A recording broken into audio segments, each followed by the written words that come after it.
நீண்ட ஆயுளோடும் நல்ல சுகத்தோடும் மனம் நிறைந்த மகிழ்ச்சியோடும் எப்பொழுதும் இன்பமாய் இருக்க கடவுளை பிரார்த்திக் கொண்டு தெய்வீக களஞ்சியம் சேனலுக்கு உங்களை அன்போடு வரவேற்கிறேன்.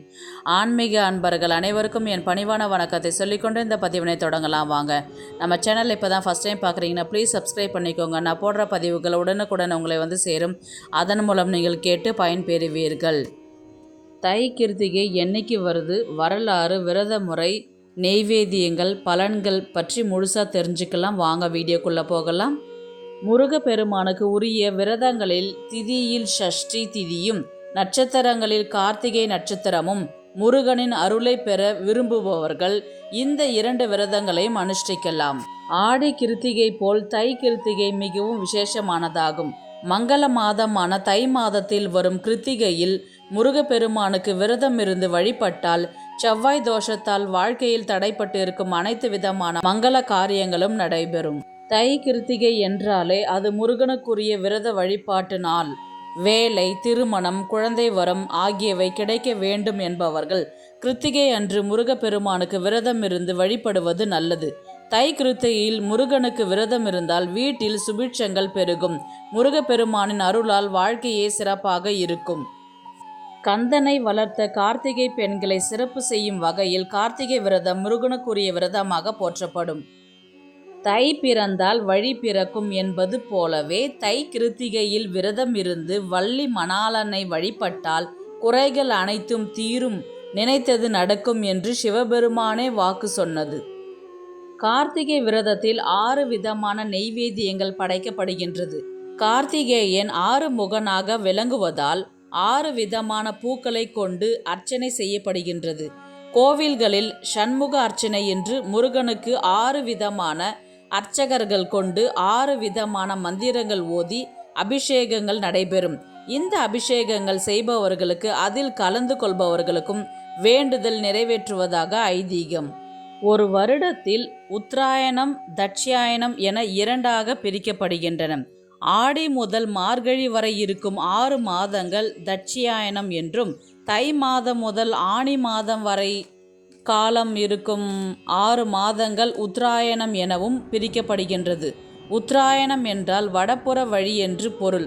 சூரியன் கிழக்கில் தோன்றி மேற்கே மறைகின்றான் என்று சொன்னாலும் தட்சியாயன காலத்தில் சற்று தென்புறமாகவும் உத்தராயண காலத்தில் சற்று வடபுறமாகவும் சூரியன் சஞ்சாரம் இருக்கும். மங்களகரமான காரியங்கள் செய்ய உத்தராயணமே சிறந்த காலம்.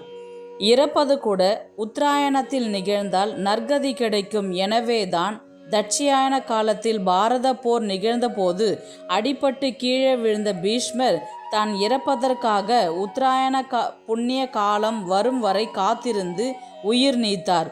உத்தராயண புண்ணிய காலம் தை மாதம் தொடங்குகின்றது என்றால் இந்த மாதத்தில் வரும் கிருத்திகை வாழ்வு செழிக்க எத்தனை பாக்கியம் வாய்ந்தது என்பதை நாம் உணர வேண்டும். அதனால்தான் இக்காலம் துவங்குகிற தை மாதத்தை போற்றும் வகையில் முன்னோர்கள் தை பிறந்தால் வழி பிறக்கும் என்று சொன்னார்கள்.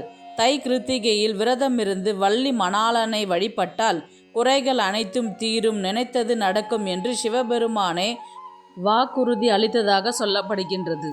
தை கிருத்திகை தோன்றிய வரலாறு பார்க்கலாம். உலகம் முழுவதும் பல்வேறு தலங்களில் முருகப்பெருமான் குடிகொண்டிருந்தாலும் தமிழகத்தில் 6 படை வீடுகளான திருப்பரங்குன்றம், திருச்செந்தூர், சுவாமிமலை, பழனி, திருத்தணி, பழமுதிர்ச்சோலை என முருகன் ஆலயங்களில் கொண்டாடப்படும் பல்வேறு திருவிழாக்கள் உற்சவங்களில் தை கிருத்திகை விழாவும் ஒன்று. சஷ்டி திதி முருகனுக்கு உகந்தது. சஷ்டி விரதம் சக்தி வாய்ந்தது. அதுபோல 27 நட்சத்திரங்கள் கார்த்திகை நட்சத்திரமும் முருகப்பெருமானுக்கு உகந்த நட்சத்திரமும் மாதந்தோறும் வரும் கார்த்திகை நட்சத்திரம் சிறப்பானது. சரவண பொய்கையில் தாமரை மலரில் மிதந்து வந்த முருகனை 6 கார்த்திகை பெண்கள் எடுத்து வளர்த்தனர். ஈசன் அருளால் 6 நட்சத்திரங்களின் தொகுப்பாக கார்த்திகை நட்சத்திரம் வானில் இடம்பெற்றதாக கூறுகின்றது.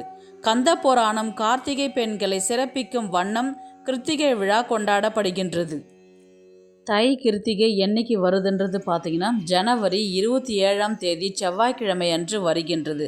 கிருத்திகை நட்சத்திரம் ஆரம்பிக்கும் நாள் ஜனவரி 27ஆம் தேதி செவ்வாய்க்கிழமை காலை 9:21 மணிக்கு தொடங்கி கிருத்திகை நட்சத்திரம் முடியும் நாள் ஜனவரி 28ஆம் தேதி புதன்கிழமை காலை 7:50 மணிக்கு முடிகின்றது. யார் இந்த விரதத்தை இருக்கலாம் என்று கேட்டால் எல்லாருமே இருக்கலாம். குறிப்பாக குழந்தை இல்லாதவர்கள், உயர் பதவி கிடைக்க வேண்டும் என்று நினைப்பவர்கள், செவ்வாய் தோஷம் நீங்க, திருமண தடை இருப்பவர்கள், தீராத நோயால் பாதிக்கப்பட்டவர்கள் கடைபிடிக்க வேண்டிய விரதங்களில் இது தை கிருத்திகை ரொம்பவே விசேஷமானதாக சொல்லப்படுகின்றது.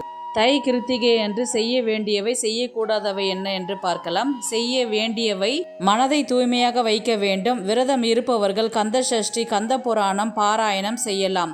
செய்யக்கூடாதவை என்ன என்று பார்க்கலாம். விரதம் இருப்பவர்கள் தேவையற்ற பேச்சுக்கள் பேசுவதை தவிர்க்க வேண்டும். விரதம் இருக்கும் பொழுது செய்ய வேண்டியவை என்ன என்று பார்க்கலாம். பால் அல்லது பழங்களை எடுத்துக்கொண்டு விரதம் இருக்கலாம். தண்ணீரை மட்டும் குடித்துவிட்டு விரதம் இருக்கலாம். விரதத்தின் போது யாரிடமும் தேவையில்லாமல் பேசுவது கூடாது. மனதை ஒருநிலைப்படுத்தி தியானம் செய்யலாம் அல்லது அமைதியாக அமர்ந்து ஒரு இடத்தில் முருகனின் நாமங்களை சொல்லி வழிபாடு செய்யலாம். இப்படி செய்தால் நினைத்த காரியங்கள் நிறைவேறும். விரத முறை பார்க்கலாம். அதிகாலை எழுந்து நீராடி விட்டு திருநீர் முகத்தில் இட்டு கொண்டு முருகனை துணை என்று சொல்லிக்கொண்டு விரதம் இருக்க ஆரம்பிக்க வேண்டும். உங்கள் உடல்நிலை பொறுத்து விரதம் இருக்கலாம். பால் அல்லது பழங்களை எடுத்துக்கொள்ளலாம் அல்லது ஒருவேளை மட்டும் விரதம் இருக்கலாம். பிறகு பூஜை அறையை சுத்தம் செய்து முருகன் படத்திற்கு மஞ்சள் குங்குமம் வைத்து பூக்களை சாற்றலாம். நீங்கள் வீட்டில் வேல் அல்லது முருகப்பெருமானின் விக்கிரகம் வைத்து வழிபடுபவர்கள் என்றால் வேலுக்கும் விக்கிரகத்திற்கும் அபிஷேகம் செய்துவிட்டு அலங்காரம் செய்து சட்கோண கோலம் வரைந்து விளக்கேற்றி வைக்க வேண்டும். சிலை ஏதும் இல்லை என்றால் முருகப்பெருமானின் திருவுருவப் படத்தை துடைத்து பொட்டு வைத்து அலங்காரம் செய்து வைத்து பின்பு வாசனை மலர்கள், வில்வ இலையை கொண்டு அலங்காரம் செய்த பின்பு முருகனுடைய திருப்புகழ், கந்த சஷ்டி கவசம், உங்களுக்கு தெரிந்த முருகன் மந்திரங்களை சொல்லலாம் அல்லது ஓம் சரவணபவ என்று நாள் முழுக்க சொல்லி கொண்டு இருக்கலாம். பின்னர் 6 விதமான மலர்களை கொண்டு அர்ச்சிக்க வேண்டும். அதன் பின்பு தீபதூப ஆராதனைகள் செய்ய வேண்டும்.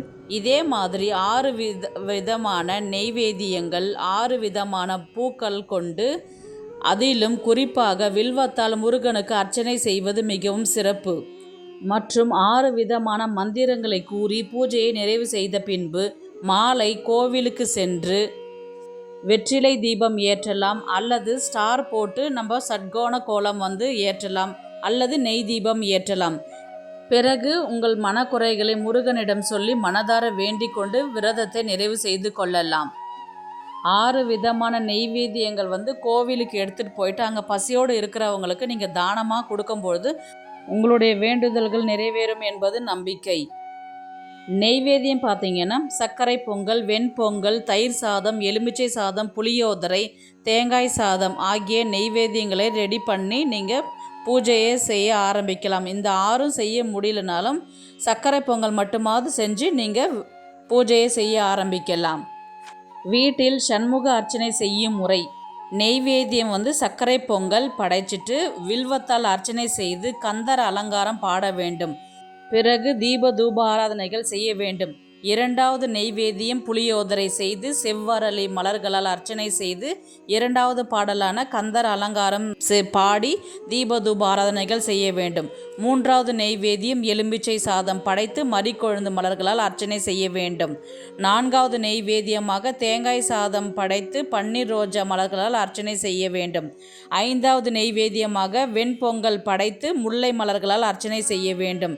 6வது பார்த்தீங்கன்னா தயிர் சாதம் தாமரை பூ கொண்டு அர்ச்சனை செய்து 6 நெய்வேத்தியங்களை முருகப்பெருமானுக்கு படைத்து வைத்து 6 வகையான மலர்களையும் 2 கைகளால் எடுத்து மனதார எதற்காக நம்ம கிருத்திகை விரதம் இருக்கின்றோமோ அதை மனசில் அந்த வேண்டுதல் நிறைவேறணும்னு சொல்லிட்டு அர்ச்சனை பூ அத்தனையும் கொண்டு நம்ம முருகன் படத்திற்கு முன்னாடி வைக்க வேண்டும்.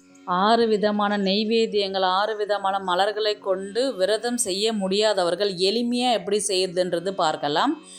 6 வகையான சாதம், 6 வகையான மலர்களை படைக்க முடியாதவர்கள் முருகப்பெருமானுக்கு உகந்த செவ்வரளி, செம்பருத்தி, வில்வ இலை சாற்றி சர்க்கரை பொங்கலை நெய்வேத்தியமாக வைத்து வழிபாடு செய்து கொள்ளலாம். கந்தர் அலங்காரம் தவிர கந்த சஷ்டி கவசம், கந்தர் அனுபூதி, சண்முக கவசம், திருப்புகழ் என்று உங்களுக்கு எது தெரியுமோ அதை பாராயணம் செய்யலாம். குறிப்பாக குழந்தை வரம் வேண்டி விரதம் இருப்பவர்கள் இந்த விரதத்தை கடைபிடிக்கலாம். மாலை நேரத்தில் கோவிலுக்கு போயிட்டு நீங்கள் முருகனுக்கு ஒரு நெய் தீபம் ஏற்றி அல்லது வெற்றிலை தீபம் ஏற்றி விரதத்தை நிறைவு செய்து கொள்ளலாம்.